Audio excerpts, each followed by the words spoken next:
todos. Sejam muito bem-vindos à nossa casa espírita. Sejam muito bem-vindos ao nosso momento de união aqui, em um só coração e em um só pensamento, elevado até a Deus. Jesus nos ensinou a chamar o próximo de irmão, como uma forma de estender o nosso carinho, como uma forma de estender o nosso olhar para a grande família que somos. Por isso, em todos os evangelhos nós falamos, meus amados irmãos, pois estamos seguindo, nem que seja um pouquinho, o exemplo de Jesus. Então sejam todos muito bem-vindos. E hoje, antes de iniciar aqui o nosso momento desta noite, eu gostaria de desejar a todos uma boa reunião com a nossa família nesses próximos dias. Muitos de nós aproveitam essas datas que estão para chegar, para se reunir com a família, com os amigos, para se reunir com aqueles que tanto amam. E que possamos, neste momento, junto daqueles que amamos, ser exemplo de Jesus vivo em nosso coração. Lembrar que o Cristo, ele está vivo dentro de nós, todos os dias. E em cada atitude que nós temos, cada palavra que reflete Jesus, nós afirmamos isso, que Cristo vive em nós.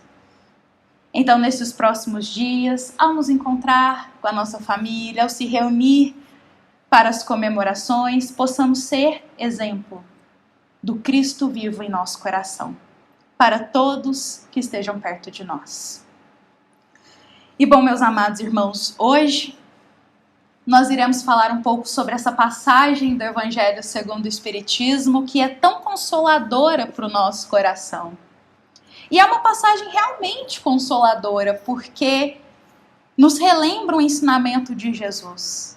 E Kardec coloca exatamente este trecho para todos nós, com esta mensagem desse Espírito amigo. E o Evangelho segundo o Espiritismo, ele é assim. Ele é banhado de passagens de esperança, consolação e esclarecimento para todos nós. Quantas passagens do Evangelho segundo o Espiritismo a gente já não partilhou aqui este ano e que foram banhadas sempre de esperança para um olhar de um novo dia melhor para todos nós? Essa é uma das belezas do Evangelho. A gente passou o ano todo aqui, não só eu, mas todas as minhas outras irmãs aqui que também fazem as palestras, também fazem os evangelhos, falando do Evangelho segundo o Espiritismo. Todos que vêm aqui à frente falar do Evangelho, a base é o Evangelho segundo o Espiritismo. Quantas passagens a gente já não acolheu em nosso coração este ano? E aí eu fico me perguntando, nós sabemos qual que é o propósito desta obra, o Evangelho segundo o Espiritismo? Não só este ano, mas todos os outros anos anteriores, a gente se reúne aqui toda semana para falar desta obra. E nós sabemos qual é o propósito dela? Como ela foi desenvolvida? Qual que foi o objetivo de Allan Kardec dos Bons Espíritos em nos abençoar com uma obra tão bela? E eu me questiono isso porque há pouco tempo atrás eu ouvi a seguinte frase: os espíritas, eles criaram a própria Bíblia deles. E eu ouvi essa frase e eu fiquei pensando assim, uai, será que nós temos uma Bíblia e eu não estou sabendo dentro da doutrina? Mas eu fui tentar entender o que isso significava. E foi partilhado assim, porque os espíritas, eles têm a própria Bíblia. Olha lá, o Evangelho segundo o Espiritismo. Eles criaram a própria Bíblia deles. E diante desta afirmativa, eu pensei, será que nós sabemos o que é o Evangelho segundo o Espiritismo? Ou estamos pensando que ele é uma obra que ele não é? É importante nós lembrarmos que a Bíblia, ela é insubstituível. E o Evangelho segundo o Espiritismo, ele não substitui a Bíblia em nenhum momento. Primeiro que a Bíblia, ela não é apenas um livro. Ela é um compilado de diversos livros, escrito por diversas pessoas, em diversas épocas. Naquela época, não existia nem livro. Eram pergaminhos. E eles iam escrevendo em pergaminhos, e depois isso foi tudo juntado, compilado. E aí nós temos a Bíblia, ó, anos depois, séculos depois. A Bíblia, ela começa com Moisés. E o último livro dela é João Evangelista. Quanto tempo entre um e outro? Quantos livros temos ali? Diversos. E a doutrina espírita, ela respeita tanto a Bíblia, mas tanto, que no Evangelho segundo o Espiritismo deixa bem claro para todos nós que Moisés foi a primeira revelação. Jesus, a segunda, e a doutrina espírita é a terceira revelação. E o que isso afirma para o nosso coração? Que nós não enxergamos a Bíblia apenas como Antigo Testamento e Novo Testamento e pronto. Não. Mas como primeira revelação, com sua importância, segunda revelação, e agora nós temos a terceira com a doutrina espírita. A Bíblia, ela é importantíssima para nós. E aí o Evangelho segundo o Espiritismo, ele foi constituído da seguinte forma. Allan Kardec, com o amparo dos bons espíritos. Foi exatamente naquela parte dos livros da Bíblia em que nós temos ali os evangelistas, que vai contar o trecho da jornada de Jesus na Terra. E se nós olharmos esses trechos do Novo Testamento, nós teremos ali as curas que Jesus realizou, por onde Jesus andou. Lucas se dedica a escrever tudo. Como que surgiu ali o anjo que foi visitar Maria? Conta tudo. Conta até um trechinho ali da infância de Jesus. Nós encontramos as profecias e temos os ensinamentos morais. E aí Allan Kardec, ele vai exatamente nos ensinos morais do Novo Testamento, da parte dos evangelistas. Nos ensinos morais. Pega esses ensinos morais, organiza no Evangelho segundo o Espiritismo para nós, sendo fiel às passagens, aos versículos, sendo fiel. E depois de colocar as passagens nos capítulos, ele as explica para nós. Não só ele, mas os bons espíritos também. Então, o Evangelho segundo o Espiritismo, ele é uma grande oportunidade de nós entendermos os ensinos de Jesus e como podemos aplicá-lo no nosso dia a dia. No Evangelho segundo o Espiritismo, nós encontramos os versículos que irão falar dos ensinos morais de Jesus. E como que a gente vivencia isso 2000 anos depois? Como que a doutrina espírita nos explica esses ensinamentos? E aí nós lemos e fica claro para nós. A nossa passagem de hoje é um exemplo disso. O ensino do Cristo, bem-aventurados os aflitos. Aí Allan Kardec reserva ali uma mensagem de um bom espírito para nos explicar. Então é importante nós entendermos que um complementa o outro. A Bíblia, os livros que contêm a Bíblia, nos ensinam a compreender toda a preparação de Jesus, como Cristo esteve aqui. E o Evangelho segundo o Espiritismo vem nos explicar a parte moral. E é interessante que na introdução do Evangelho é nos escrito assim: esta é uma obra para todos. Não é uma obra só para os espíritas, para todos. Porque as religiões cristãs, sempre vão ter um desacordo, um desalinho sobre alguns aspectos da vida de Jesus. Alguns vão acreditar, não, ele fez isso, outros não, é aquilo. Sempre vai ter um desalinho. Mas os ensinos morais, todas as religiões cristãs comungam exatamente como foi o ensino de Jesus. Os ensinos morais do Cristo, todas as religiões cristãs comungam de forma igual. E o Evangelho segundo o Espiritismo, ele traz os ensinos morais que todos comungam, todos. E hoje nós iremos trazer aqui um pedacinho dessa passagem tão bonita do Cristo, que foi o Sermão das Bem-aventuranças, um trechinho dele, que está no capítulo 5, que vem nos falar das bem-aventuranças que nos aguardam a todos que passam por dificuldades, aflições, dias difíceis. E todos nós passamos. Se tem algo na terra que todos nós partilhamos, é a dor. Cada um do seu jeito, cada um da sua forma, cada um no seu tempo. Mas todos passamos por dores. Todos. As aflições que nos impulsionam a sermos melhores. Mas Jesus traz essa consolação como que dizendo, calma, persevera, paciência. Paciência. Haverá consolação para os que sofrem com resignação. Para os que sabem sofrer no seguinte sentido. Sofrer compreendendo que aquilo tem um propósito divino. Aquilo vai nos ensinar algo. E a passagem do Evangelho de hoje diz uma frase muito bonita para nós.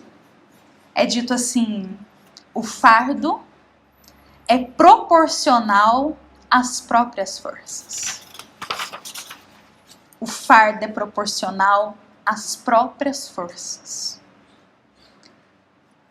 Quantas vezes olhamos para o nosso próprio fardo e pensamos, está pesado demais. Não vou aguentar.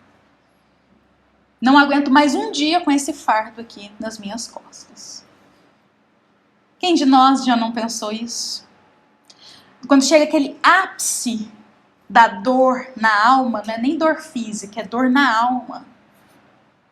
Parece que a nossa alma fraqueja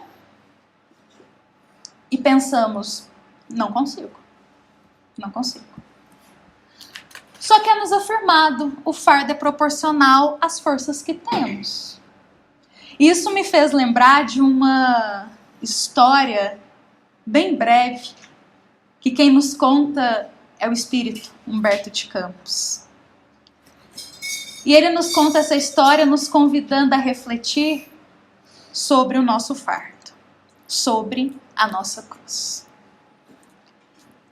Certa feita havia uma mulher que ela não estava suportando mais os problemas que ela estava passando. Era um problema, solucionava, surgia outro e assim ia indo. Igual aquela semana atribulada que a gente passa. E aí ela foi passando, e ela orava muito. E nas orações dela, ela dizia, eu não aguento mais essa cruz. Não aguento o peso que eu estou carregando da minha cruz. E ela orava fervorosamente pedindo para aliviar o peso da cruz dela. Como que se Deus tivesse errado aí na conta do peso dessa cruz, está errado. Os bons espíritos ouviram as orações dela, as súplicas. E durante uma noite de sono, o espírito dela se desprende, os mensageiros do Senhor a recebem, e adentram com ela em uma sala como essa. E nessa sala é uma cruz atrás da outra. Só que cada cruz é de uma forma. Tem pequena, grande, mais robusta, cada cruz de um jeito. E aí o mensageiro do Senhor adentra com ela nessa sala e diz, minha irmã, você pediu para trocar a sua cruz, que está muito pesada, foi te concedido O Senhor permitiu, pode trocar sua cruz. Aqui estamos numa sala, olha todas aqui que tem disponível, pode escolher uma que você desejar. Aí você pega ela e aí você vai caminhar. Ela olhou cruz por cruz. Quando ela estava indo para escolher, o mensageiro disse assim: calma aí. Tem só um detalhe. Embaixo da cruz tem um nome. E esse nome representa a cruz de qual pessoa é que você está pegando. Porque você está deixando a sua e você vai pegar a cruz de outra pessoa. Então tem o nome da pessoa. Aí quando você pegar, você olha. Aí ela, tudo bem. Olhou. Aí ela foi naquela que era a menorzinha. Tinha todos os tipos. Ela foi na menorzinha. Aquela que ela disse assim, essa aí é leve. É essa que eu vou pegar. Diante de todas, essas aí eu não aguento carregar não. Eu vou na pequenininha. Chegou lá, pegou a cruz. E o mensageiro disse, tem certeza? É essa? Aí ela, sim, essa aqui eu dou conta. Então olha o nome que está escrito para você saber. Quando ela olhou, era o nome dela. E o mensageiro disse, pois é, minha irmã, a gente só carrega a cruz que damos conta. E ela foi na menor cruz e na mais leve, comparada com todas as outras que estavam na sala. Ela foi naquela que ela falou, essa eu dou conta. Pois é. Aquela que ela achava que não dava conta era a própria cruz dela que ela escolheu. Conosco é da mesma forma. A Águida sempre fala algo para nós, e eu acho que marca muito o nosso coração aqui nos evangelhos. Não adianta a gente querer pegar a cruz do outro. Se colocarmos a cruz do outro nos ombros, a gente não dá conta de carregar. Porque o nosso espírito já foi preparado para enfrentar os problemas que estamos passando. Já foi preparado. Deus, Ele ama tanto os seus filhos, mas tanto, que Ele quer o melhor para todos nós. Jesus nos ama tanto da forma que somos, que Ele quer o melhor para a gente. Acaso pensamos que Deus iria conceder algo que a gente não dá conta só para falar vocês não deram conta? Porque Deus sabe que a gente consegue. Mas uma parte depende de nós. E aí entra muito a nossa passagem de hoje, porque ela também nos diz: ficai satisfeitos quando Deus vos envia a luta. É difícil essa palavra. É difícil viver essa frase. Ler aqui é fácil. Vivenciar nem tanto. Ficai satisfeitos quando Deus nos envia para as lutas. Quem de nós, quando chega as dificuldades, sai sorrindo e pulando de felicidade? Chegou uma luta aí para eu enfrentar, moral, uma dificuldade. A gente fica extremamente preocupado. Quando não se revolta. É difícil. Mas talvez essa satisfação não é de alegria. De falar, estou feliz porque eu estou passando por dificuldade. Não. Mas é uma satisfação de compreensão. As dores chegam, as dores passam. As dificuldades chegam, mas tem solução. E é saber enfrentar esses momentos com um olhar elevado para o alto e não para o chão.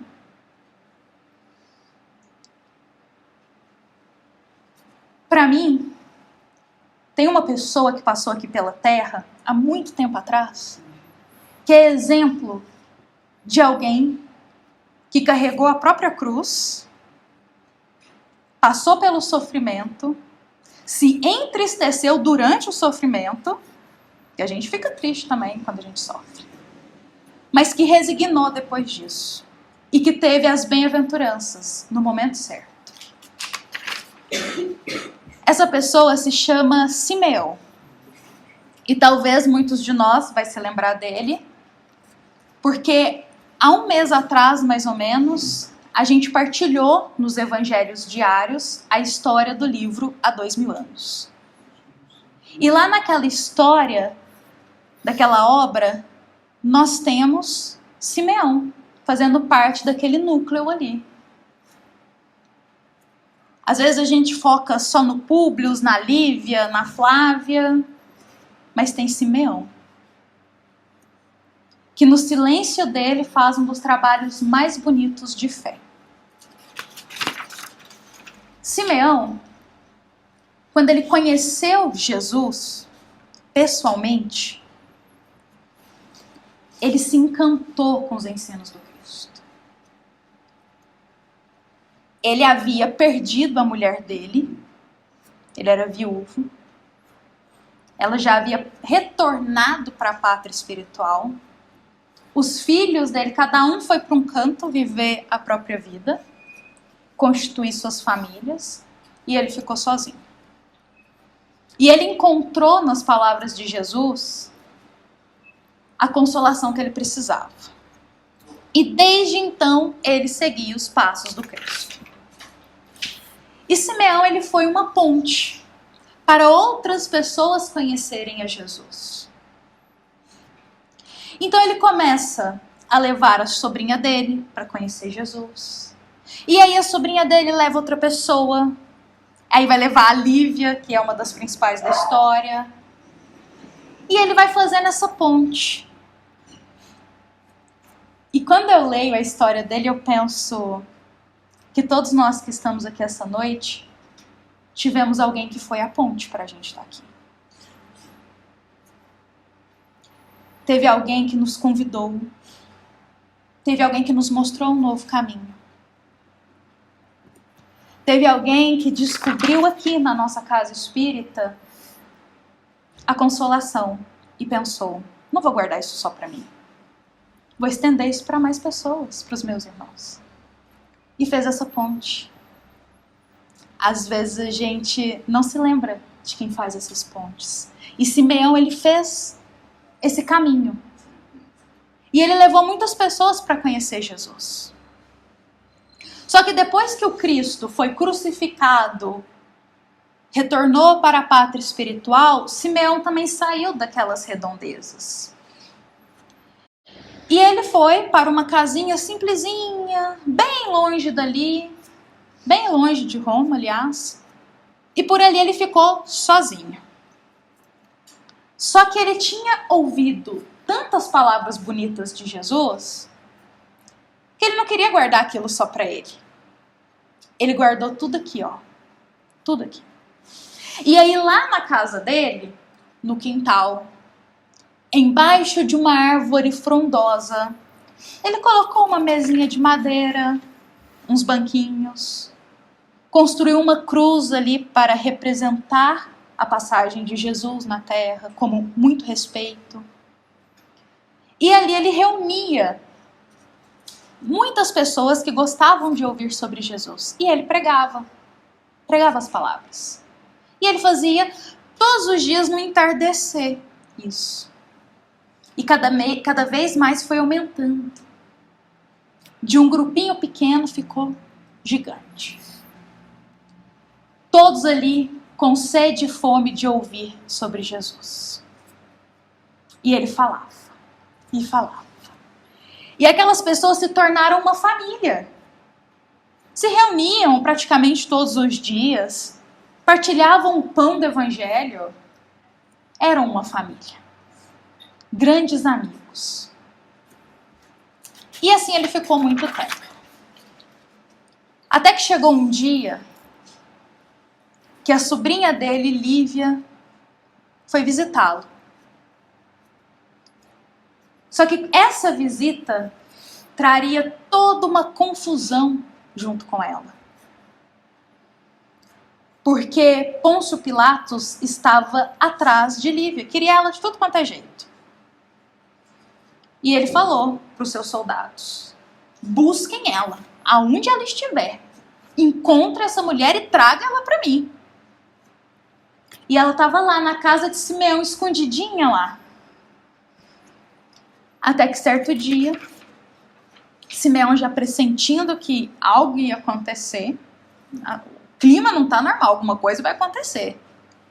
Aquela intuição que vem dos bons espíritos, e que talvez todos nós vivenciem em algum momento da vida, aquela intuição espiritual mesmo de algo. E aí ele esconde em um compartimento da casa Liviana e diz: fiquem aqui que algo vai acontecer. E quando ele retorna para cima, chegam soldados a cavalo, armados. E Simeão, é importante, ele já era idoso na época dessa história. E os soldados, quando estão de frente para ele, com muita falta de educação, logo dizem: aonde está Lívia? Entrega ela agora. Simeão sabia o que ia acontecer se ele entregasse. E ele diz que não. Que ele não vai entregar ela. Que ele não sabe aonde ela está. E os soldados enfurecidos começam a maltratá-lo. Primeiro os soldados começam a bater nele, a xingá-lo. Pegam as coisinhas que ele tinha, as últimas memórias da esposa dele, dos filhos, e quebra tudo. Tudo, rasga, quebra. E ele continua firme. Não direi aonde está Lívia. Os soldados, a paz dele deixava os soldados enfurecidos. Então, um dos soldados, o principal, diz: pegue ele agora e amarre ele lá naquela cruz. Sabe aquela cruz que ele construiu para falar de Jesus? Amarre ele lá. Que nós iremos chicotear ele até ele falar onde está Lívia. Ele vai, é amarrado. Sem piedade, ele apanha naquele tronco. Ele já era idoso. Neste instante, soldados com toda aquela fúria, eles enxergam que começa a chegar uma multidão de pessoas.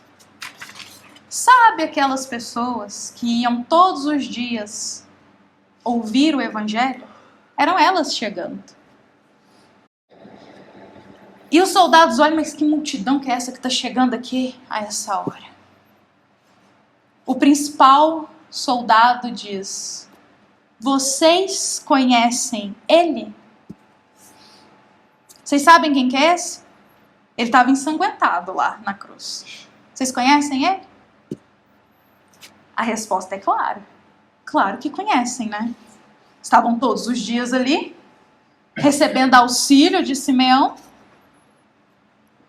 E eles olham para aquela cena e todos dizem: não.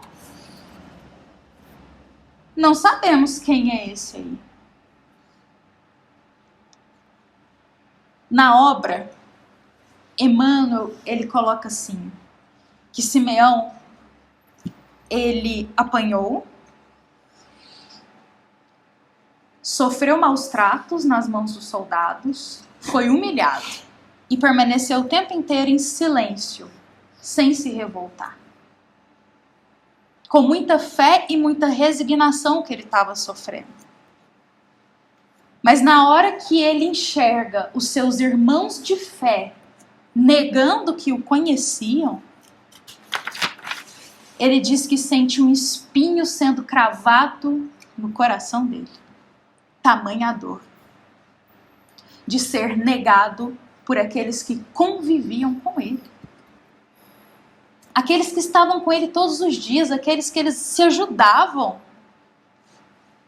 Negaram Simeão.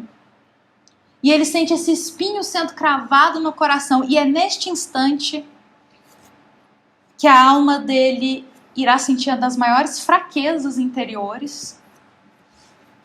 Ele olhará para o céu e dirá: Senhor, Jesus, o Senhor também sofreu isso. E como dói. Como dói amparar a muitos e receber ingratidão em troca. Como dói conviver com aqueles que amamos e quando precisamos é nos virar das costas. Como dói precisar de uma única mão amiga e ninguém ter disposição para ir lá ajudar. Como dói. Como dói abrir o nosso coração e falar das dores que a gente sente e às vezes ninguém ouvir isso. E só falar, vai passar, vai superar. Simeão enfrentou isso. E aí nesse momento de maior aflição ele diz, Jesus, o Senhor também sofreu isso. Me ajuda a ter forças para passar por isso. Me ajuda a ter forças. Neste instante acontece algo. Os soldados que vão chicotear ele não conseguem chicotear. O braço trava. E aí o chefe diz, você está fazendo corpo mole. Vai outro ali chicotear ele. Ele vai e o braço trava. Os bons espíritos estavam ajudando ele. Ajudando. E aí esse soldado diz, não. Vocês estão mentindo para mim. Eu mesmo vou lá e vou chicotear. E ele faz esse ato. Simeão já sem forças, já tinha desencarnado de tanto apanhar, e o soldado continuou batendo nele. Continuou. Mas aí chega a consolação, as bem-aventuranças. Ele não sente dor. No momento de maior aflição, ele não sente dor. Porque os bons espíritos vêm ao auxílio dele, resgatam o espírito dele e o conduz para a pátria espiritual.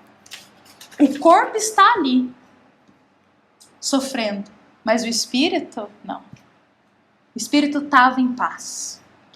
Mas o espírito dele só estava em paz porque no momento da aflição ele não se revoltou. Ele não entrou na raiva, ele não entrou naquele momento de violência. Ele aguentou com paciência. E aí as bem-aventuranças chegam. O amparo chega. Mas no momento que Deus permite. E não no momento que a gente deseja. Porque se tem algo que acontece conosco, é quando a dificuldade chega, a gente fica contando as horas para passar rápido. Até quando eu vou passar por isso? Até que dia esse sofrimento vai continuar comigo? Isso acontece com todos nós. E aí eu digo, lembremos desse versículo, lembremos dessa fala de Jesus, para tentar extrair força e pensar, calma, só mais um dia. Amanhã vai ser diferente. Calma, só mais um pouco. A vida é eterna. O que são minutos aqui na Terra de sofrimento, que são isso, perto da eternidade da vida? Simeão passou para a pátria espiritual tranquilinho. Estava lá, nos mundos mais elevados. Porque aguentou as provas dele com resignação. Com paciência. Exemplificando para todos nós isso também.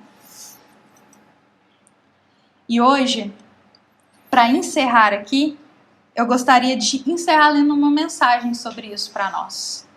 Sobre as lutas que enfrentamos e como Deus nos concede a consolação de passar por esses momentos. Esta mensagem é do Espírito Emmanuel e nos faz pensar justamente sobre a brevidade da vida e paciência, que tudo passa. Paciência. Mas às vezes só essas palavras não são suficientes para nós. Então, nos momentos de dores, eu digo, procuremos ajuda aonde encontrarmos. Se for uma pessoa para nos ouvir, procuremos essa pessoa. Se for uma casa espírita, procuremos ajuda na casa espírita. Se for um templo religioso, procuremos. O que mais tem para nós são opções de como aguentar os momentos difíceis. Deus não exige que a gente passe sozinho as dores da alma. Não exige. Ele pede que a gente enfrente. Mas sozinho a gente não dá conta. Então vamos agarrar em todas as oportunidades que temos para passar por esses momentos. Seja uma pessoa amiga que está sempre ali com a gente. Seja um templo religioso, um evangelho, o passe na casa espírita. O que tiver de recurso para nós, oração também. Vamos acolher. Porque não adianta a gente pedir e suplicar para Deus para a dor passar se a gente não faz a nossa parte. Peguemos firme. O que mais tem é oportunidade aí para a gente ir, mas não passa rápido. Tem o tempo de Deus também, mas façamos a nossa parte. Esta mensagem se chama, para a gente encerrar, o que importa? E Emmanuel nos diz assim: não importa. Não importa que a ventania da incompreensão nos urza o caminho. Não importa que a ignorância nos apedreje. Não importa que a injúria nos aponte ao descrédito. Não importa que a maledicência nos receba a jorros de lama. Não importa que a intriga nos envolva em sombra e a perseguição nos golpeie. Não importa que a crítica arme inquisições para nos condenar. Não importa que os obstáculos se multipliquem, complicando a nossa jornada. Ou que a mudança de outrem nos relegue ao abandono. Não importa que as trevas conspirem incessantemente no objetivo de nos fazer perder. Em verdade, o que importa é que nos agasalhemos na paciência. Que nos apliquemos a desculpa incondicional. Que nos resguardemos na humildade, observando que só temos e conseguimos aquilo que a divina providência nos empresta e nos permite realizar. Que nos cabe responder o mal sempre com o bem, sejam qual for a circunstância. E que devemos aceitar a verdade de que cada coração permanece no lugar em que se coloca e que por isso mesmo devemos, acima de tudo, conservar a nossa consciência tranquila, trabalhar sempre e abençoar a todos, procurando reconhecer que todos somos de Deus e todos estamos em Deus, cujas leis nos julgarão a todos, amanhã e sempre, segundo as nossas próprias obras. Emmanuel. Olha que lindo isso. O que mais importa é nos lembrarmos que todos somos de Deus e todos estamos em Deus. O que mais importa é nos lembrarmos que Jesus nos aceita do jeito que somos. Que Jesus abre os braços para nos ajudar do jeito que somos. E que como filhos de Deus, somos muito amados.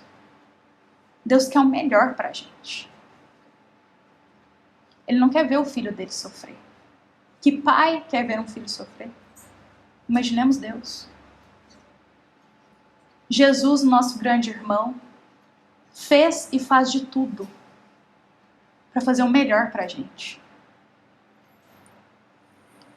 Lembremos sempre que somos de Deus e estamos com Deus. As dores passam e o que é eterno são as bem-aventuranças para o nosso coração. Que assim seja.